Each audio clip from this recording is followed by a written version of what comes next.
everyone, my name is Nicole and I'm a customer service representative with Holton Wise. Today we're going to be talking about making your rental payment.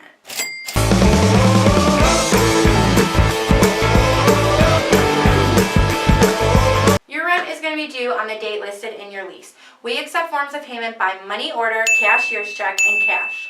Please note that there will be a cash handling fee as Holton Wise does not like to carry large sums of cash in their building. Think of bank rent. There are 3 different ways that you can pay your rent. You can either mail this into us each month, you can come into our office and pay it with customer service representative like myself, or you can drop your rent in our 24-hour secure drop box located right outside of our front door. Note that you need to have your rent in here on the due date listed in your lease. Holton Wise does not offer a grace period, so late fees will start the very next day from the date that you were supposed to have your rent paid. Thanks for watching. I'm Nicole and I'm a customer service representative with Holton Wise. If you have any questions, drop them in the comments below. To see all of our available rental properties, make sure you follow us on Instagram at Holton Wise. Be sure to subscribe to this channel for more information on renting properties from Holton Wise.